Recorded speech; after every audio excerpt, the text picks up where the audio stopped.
काँग्रेसला 31 मतं मिळाली, तर भारतीय जनता पक्षाला चंद्रपूरमध्ये महापौर पदासाठी 32 मतं मिळाली. आणि ही 32 मतांची बेरीज करत असताना उभाटाने भारतीय जनता पक्षाला पाठिंबा दिला. वास्तविक पाहता उभाटा हा मविळीचा आणि इंडिया अलायन्सचा भाग असल्यामुळे त्यांनी काँग्रेसला पाठिंबा देणं हे अभिप्रेत होतं. मात्र दुर्दैवाने तसं होऊ शकलं नाही आणि याचे परिणाम हे निश्चित स्वरूपामध्ये महाराष्ट्रभर याचे पडसाद उमटल्याशिवाय राहणार नाही अशी आजची परिस्थिती आहे. आणि यासोबत ही मॅजिक फिगर गाठण्याकरता चंद्रपूरमध्ये भारतीय जनता पक्षाने MIMशी त्यांची जशी अलायन्स आहे आणि MIM आणि भारतीय जनता पक्ष एकाच थालीचे चट्टेबट्टे असल्याचं यापूर्वी वारंवार सिद्ध होत झालेलं आहे. अमरावतीला MIMनी भाजपला मतदान केलं. अंजनगाव, सुरजी, अकोट या ठिकाणी भारतीय जनता पक्ष आणि MIMची मैत्री ही सर्वांच्या समोर आली. तशाच पद्धतीने MIMनी तटस्थ राहून भारतीय जनता पक्षाला चंद्रपूरचा महापौर अतिटरीचा करण्यामध्येही मदत केली आहे. त्याकरताही या निमित्तानं त्यांच्या या अदृश्य युतीचं एक दर्शन महाराष्ट्राला झालं.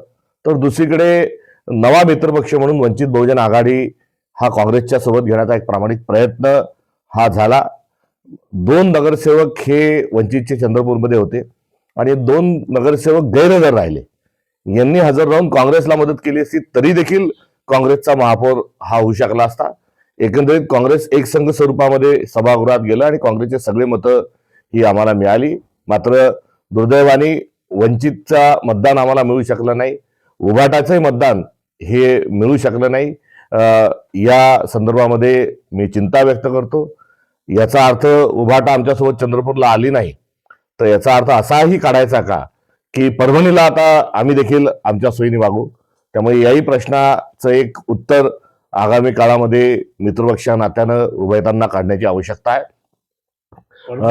परभणीला तुम्ही आता वचपा काढणार नाही, परभणीला वचपा काढण्याचा हा विषय नाही. परभणीमध्ये महाविकास आघाडी म्हणून आम्ही निवडणूक समोर लढलो. तिथे उभाटाचे जास्ती नगरसेवक आहेत, आमचे कमी आहेत. तर अशा परिस्थितीमध्ये आता आम्ही चंद्रपूर सारखंच परभणीला वागायचं का असा एक प्रश्न यातून स्वाभाविक स्वरूपामध्ये निर्माण झालेला आहे. आता या सगळ्या याच्यामध्ये महाविकास आघाडीचं काय अस्तित्व आहे? महाविकास आघाडी म्हणून जे अस्तित्व आहे ते गत काळामध्ये 2024ला आम्ही सोबत विधानसभा लोकसभा लढलो आणि एका संक्रमण अवस्थेमधून आम्ही आता जात आहोत. आणि या संदर्भामध्ये सर्व सहकार्यांशी चिंतन करून मित्रपक्षांचा आम्हाला मिळत असणारा प्रतिसाद बघून पुढील रूपरेषा ठरवण्यात येईल. एकीकडे उभाटा अशा पद्धतीची भूमिका घेते, दोन्ही राष्ट्रवादी एकत्र येत आहे. काँग्रेसची काय भूमिका? काँग्रेस आता वेगळा पक्ष म्हणून पुढे येणार आहे? काँग्रेस हा सर्वात जुना भारतातला एक पक्ष आहे. भारतीय जनता पक्षाच्या विरोधात ठाम स्वरूपामध्ये लढत करणारा हा एकमेव विरोधी पक्ष हा राष्ट्रीय पातळीवर आहे आणि आम्ही भूमिका पुढे निभवत राहू. महापालिका निवडणुका, नगरपालिका निवडणुका आणि जिल्हा परिषद निवडणुका यामध्ये काँग्रेसला एक चांगलं स्थान मिळत आहे. विरोधी पक्षाची जी पोकळी आहे महाराष्ट्रामध्ये ती भरून काढण्यासाठी काँग्रेसच्या पुढील योजना काय? निश्चित काँग्रेस हा आक्रमक स्वरूपामध्ये हा पुढे गेल्याशिवाय राहणार नाही. कारण गत सर्व निवडणुकांमध्ये महाराष्ट्रातला प्रमुख विरोधी पक्ष नेता म्हणून एक काँग्रेसकडे राष्ट्रीय स्तरावर राहुल गांधीकडे बघितला जातोय. तर महाराष्ट्रातला क्लिअर कट मॅन्डेट हा काँग्रेसला विरोधी पक्ष असण्याचा आहे आणि आम्ही ठाम पद्धतीने आमचा विरोध जो आहे आणि आमचा सकारात्मक स्वरूपामध्ये संविधानाविरुद्ध कार्य करत राहू. तर दुसरीकडे भारतीय जनता पक्षाला तीव्र विरोध करू.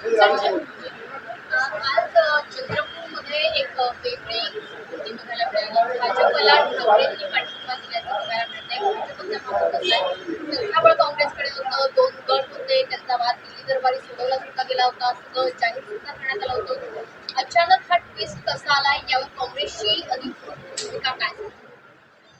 बघा, या सगळ्या विषयावर आम्ही नजर ठेवून होतो. शिवसेना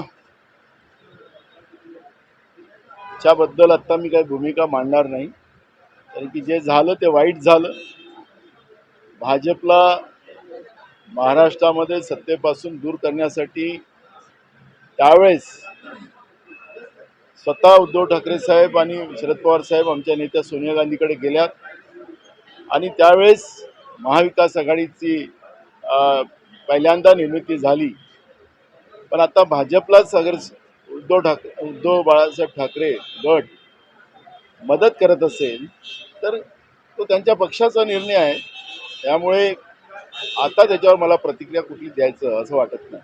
मात्र ज्या पद्धतीने अशा पद्धतीने एक घोडे बाजार केला जातोय का आणि आपल्यात म्हणजे मग आता याचं नेमकं काय होणार? कारण ज्या पद्धतीने युती आघाड्या वेगवेगळ्या पद्धतीच्या बघायला मिळाल्या, एकीकडे मनसेने शिंदेंना साथ दिल्याचं बघायला मिळतं कल्याण डोंबिवलीत, आता ठाकरे आणि भाजप एकत्र तो अलायन्स हा विषय जो असतो हे काही परमानंट एग्रीमेंट नसतो.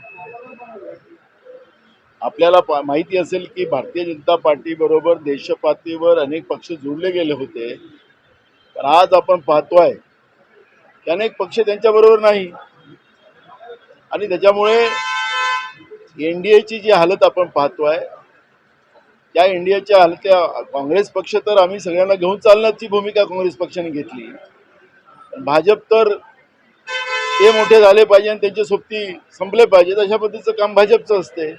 त्यामुळे मला महाविकास आघाडीच्या बद्दलची चिंता करण्यापेक्षा भाजपचं जे कृत्य आहे ते याच्यावर आपण लक्ष केंद्रित केलं पाहिजे असं मला वाटतं. पण आता काँग्रेसची भूमिका काय असणार? मग असणार मोर्चातून बाहेर पडण्याचे रस्ते बघा याचा निर्णय हायकमांड घेईल आणि हायकमांड जी काही भूमिका घेईल ते आम्हाला सगळ्यांना मान्य आहे. चंद्रपूर महापालिकेच्या संदर्भाने शिवसेना उद्धव बाळासाहेब ठाकरे पक्षाने सत्तेत सामील होत भाजपासोबत राहण्याचा निर्णय घेतला. हा निर्णय संपूर्णतः स्थानिकचा निर्णय आहे.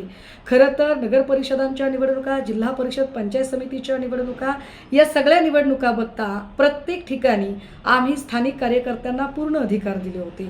कुणासोबत युती आघाडी असावी आणि ती कशी असावी या संदर्भात त्या ठिकाणी स्थानिकच्या सगळ्या लोकांनी आपला वेळ, पैसा, शक्ती पूर्णपणे ओतलेलं होतं. त्यामुळे त्यांना निर्णय घेण्याचे अधिकार असले पाहिजेत.